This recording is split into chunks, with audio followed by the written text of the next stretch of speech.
Bom dia, irmãos, paz seja convosco. Vamos à nossa escola bíblica.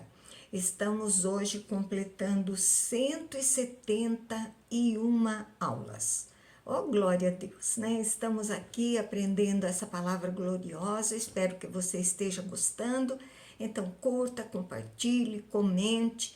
Nós estamos estudando o livro do Apocalipse e estamos aí no capítulo 20. Então, nós já estamos, eu creio que no máximo umas 2 aulas fora hoje, nós estaremos terminando este livro e começaremos um novo trabalho sobre transformação. Então, vamos falar sobre área espiritual, área financeira, familiar. Então, vamos estar aí falando sobre área emocional. Então, vai ser muito interessante essas próximas aulas depois do livro do Apocalipse. Então, vamos à nossa aula de hoje. Aula passada nós falamos sobre Satanás, a derrota dele, né? Que ele foi solto, mas foi derrotado. Nós falamos que Deus está fazendo e cumprindo o juízo de que ele havia falado.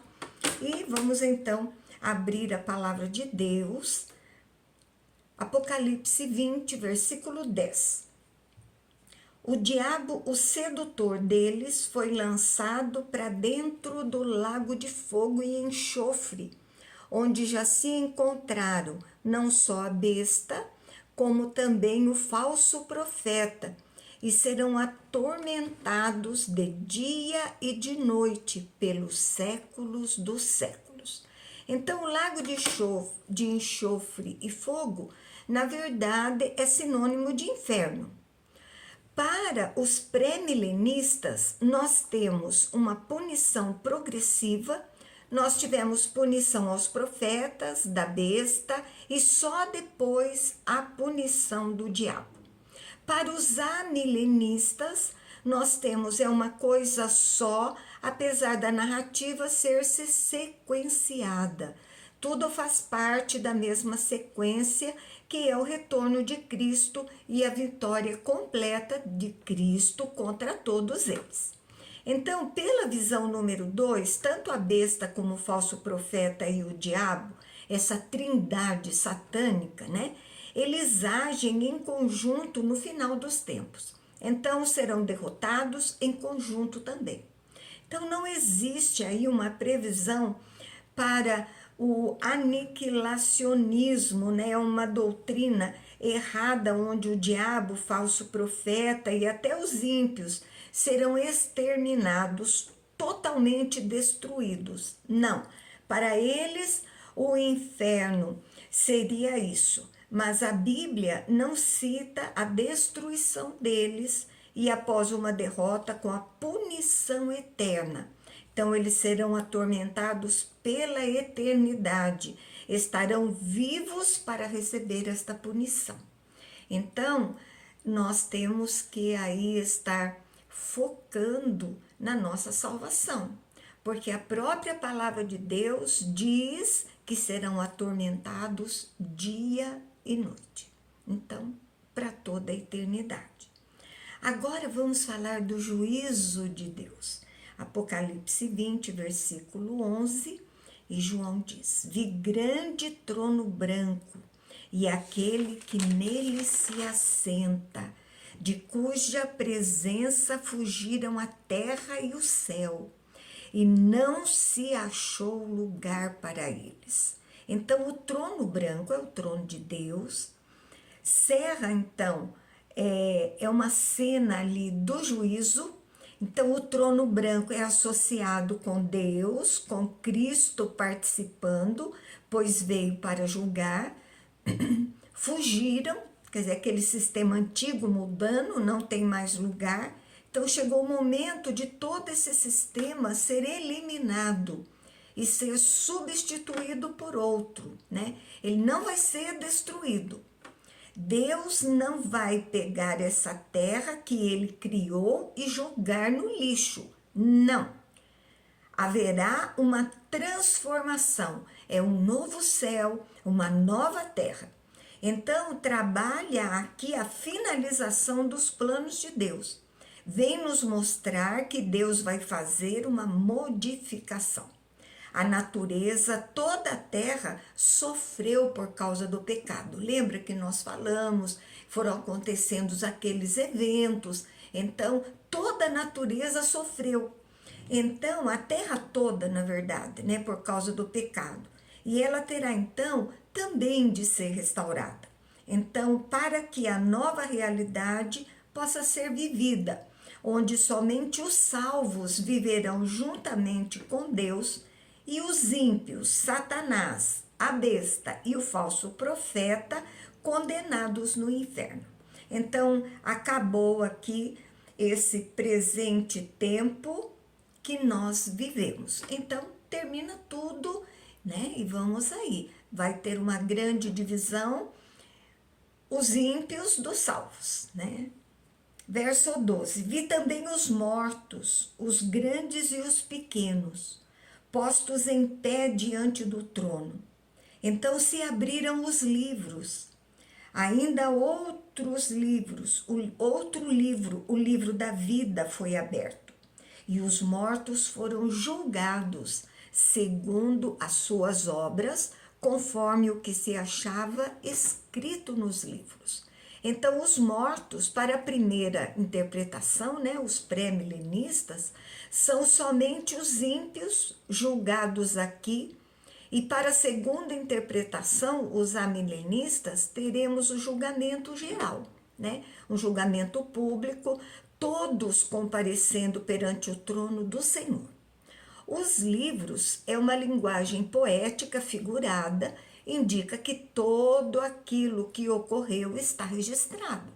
Então, Deus tem nota anotado de todos os acontecimentos. O livro da vida, para a segunda interpretação, os amilenistas, indica que ali, naquele lugar, né, estão os salvos também, que serão ali diferenciados dos ímpios, com certeza. Para a primeira interpretação, os pré-milenistas, essa menção do livro da vida é só para mostrar que os ímpios não estão registrados todos ali, então não são salvos. A menção do livro da vida traz a ideia de que esses livros com as obras não vão salvar ninguém. Obras não salvam, mas vão só para condenar. O que salva é a salvação dada pelo Senhor Jesus, pela graça, e aí temos uma ligação com o livro da vida, só que tem o nome de livro da vida. Quem tem o seu nome ali é que vai se encontrar salvo. Então não dá para ser salvo segundo as obras. Tem gente fazendo bem e achando que vão para o céu. Não, tem que ter fé, tem que crer em Jesus, tem que ter aceitado Jesus, tem que ter obedecido a palavra, tem que ter aí, ter tido esse cuidado com a salvação todos os dias da sua vida, até que aconteça tudo isso e que o Jesus venha realmente buscar a igreja. As suas obras os condenam de fato. Então, os que têm o nome no livro da vida já foram justificados pela morte do Senhor Jesus Cristo. Glória a Deus. Verso 13. Deu o mar os mortos que nele estavam. A morte e o além entregaram os mortos que neles havia, e foram julgados um por um, segundo as suas obras. Então deu os mortos, né? O mar e o além. Não importa como que as pessoas morreram e nem onde. A ideia geral é que todos os mortos vão ser apresentados em juízo aquele dia. Lá em 1 Tessalonicenses 4,13 diz: Não quero, porém, irmãos, que sejais ignorantes acerca dos que já dormem, para que não vos entristeçais com os demais que não têm esperança.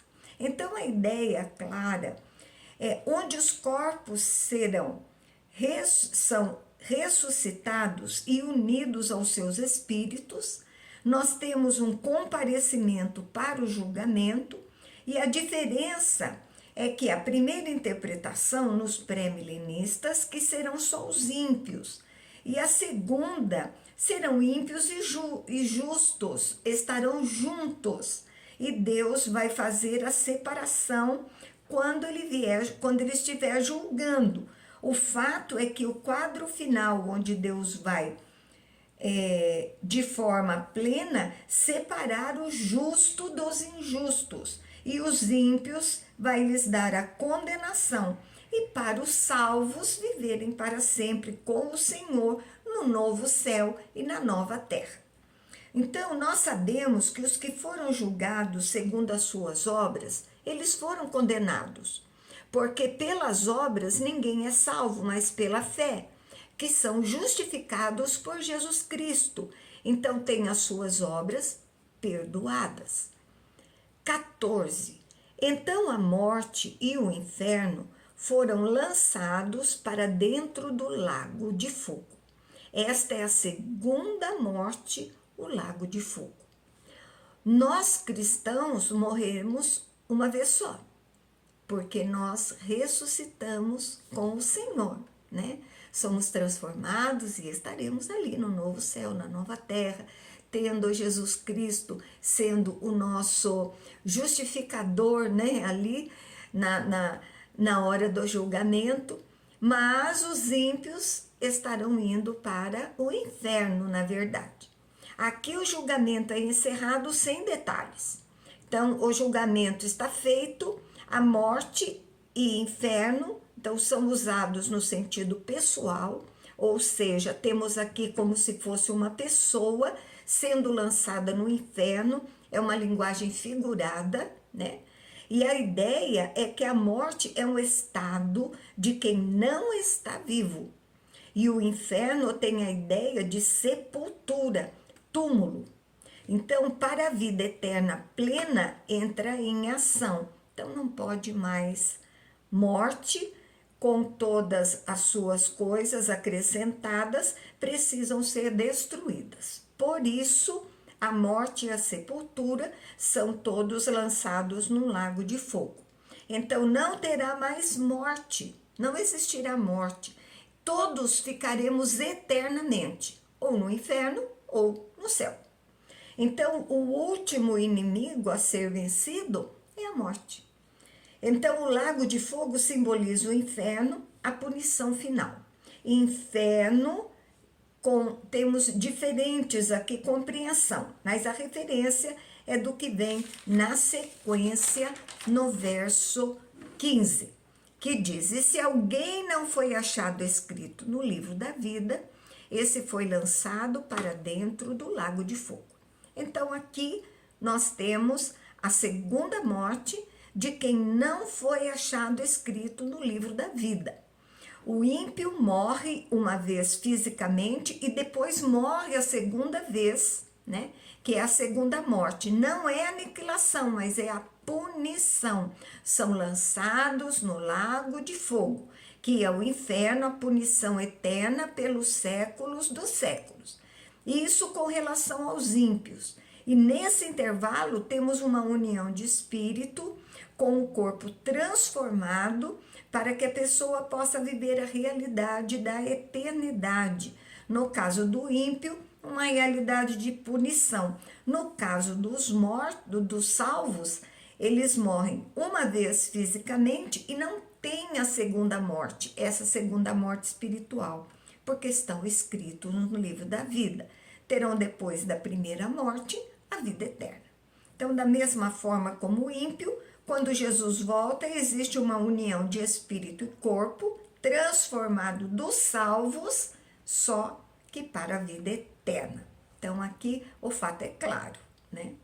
Então, esse capítulo 20 vem sendo discutido pelos teólogos até hoje. É muito difícil, tem várias visões. Então, você vai defender uma, vai defender outra, mas não fique aí desesperado, porque talvez não esteja entendendo tudo que está acontecendo. Mas eu aconselho você a fortalecer as verdades fundamentais, estudar os fatos. Imagine a primeira igreja, quantas dúvidas tiveram, né? Isso faz parte da revelação bíblica, que tem um aspecto progressivo, ou seja, quando os fatos vão acontecendo, vão ficando mais claros e as revelações vão se tornando mais entendíveis por nós, né? Então nós vamos ficar tranquilos na esperança de Jesus vir nos buscar. Sabemos que Deus está no controle, o diabo será derrotado, todo esse sistema mundano será totalmente destruído pelo Senhor. Então, eu te convido para o próximo capítulo, onde João vai narrar a nova realidade, um novo céu, uma nova terra, um dos capítulos mais lindos do livro do Apocalipse. Vamos lá? Então, nós vimos até aqui os 1000 anos e a primeira ressurreição, nós vimos Satanás é solto e derrotado, nós vimos aqui todo o juízo de Deus sendo completado. Agora, existem coisas na palavra de Deus que não são simples de aprender e entender. Pedro fala sobre os escritos do apóstolo Paulo, que existiam coisas difíceis de entender. E a nossa jornada de conhecimento e estudo não vai terminar aqui. Você vai poder reviver esses estudos, perceber que à medida que você vai crescendo, estudando mais, o seu conhecimento vai aumentando. Então, estude sempre a palavra de Deus. Ela se revela para você e sempre de uma maneira diferente e de uma maneira crescente no seu conhecimento. Então, agora vamos falar o novo céu e a nova terra. Capítulo 21, o último capítulo do livro do Apocalipse, da Bíblia Sagrada, versículo 1. Vi novo céu e nova terra, pois o primeiro céu e a primeira terra passaram, e o mar já não existe. Então, até o capítulo 20, resoluções e juízos que Deus quis tratar no mundo, ou seja, a derrota da Babilônia, do anticristo, aos profetas da besta, da própria morte, dos ímpios, tudo que precisava ser derrotado foi derrotado. Agora nós temos uma nova janela para como será o novo mundo. Pessoas se confundem aqui. Será que Deus jogou fora o que era antigo? Ou será que ele fez uma transformação do que era antigo e transformou em algo novo? Essa opção é a melhor. Deus transforma o antigo em algo novo, porque a palavra de Deus diz que a natureza sofreu também com todo o pecado. No entanto, temos descrições em que a natureza seria também transformada. Aguardava também essa transformação. Então, novo céu e nova terra é a nova realidade transformada, tanto da natureza, no mundo físico, quanto da parte espiritual. Ela guarda uma conexão com a gente também. Temos um corpo e uma natureza, né? Ela é física. A Bíblia diz que teremos nosso corpo transformado. No final, para viver a eternidade, e a natureza também será transformada para receber os servos de Deus. E essa eternidade, que não haverá mais essa separação entre físico e espiritual. Por isso ele cita junto novo céu e nova terra, a nova realidade vivida pelos servos de Deus com o Senhor. O primeiro céu e a primeira terra está se referindo às coisas antigas. A realidade antiga, conhecida, isso passou. Cumpriu-se então esse plano, essa etapa do plano de Deus. E abriu-se uma janela para uma nova etapa. Então Deus planejou para que tudo isso ocorresse. Quando cita o mar, nós temos duas possibilidades. Primeiro, alguns pensam que João está falando do mar de forma simbólica, porque em Apocalipse nós temos a besta principal que emerge do mar. Temos um simbolismo do mar com aquilo que não é de Deus, né? As turbulências, coisas ruins que o mar simboliza. Então é possível que João esteja usando um simbolismo para mostrar que tudo relacionado ao antigo sistema não existe mais. A besta que emerge do mar não existe mais. As convulsões, né, sociais, aqueles povos se levantando contra o Senhor, contra seu ungido, contra os servos de Deus, já não existem mais. E temos uma segunda interpretação. É o apontamento da realidade física. Foram transformados no novo céu e na nova terra. Então pode ser uma combinação dessas duas possibilidades. Então a primeira interpretação do mar a primeira interpretação é a melhor, que o mar é lindo e maior que temos. Verso 2. Vi também a cidade santa, a nova Jerusalém, que descia do céu da parte de Deus, ataviada como noiva, adornada para o seu esposo. Então, se tem novo céu, nova terra, uma nova cidade, única cidade. Essa nova Jerusalém descia do céu, que traz a ideia de algo vindo de Deus. Não temos mais nada do sistema mundano. Nós temos aqui um contraste de Jerusalém, a cidade santa, pura, e temos a Babilônia, que simbolizava toda a impureza, toda a maldade, o pecado, toda manchada. Então, tudo que era de ruim.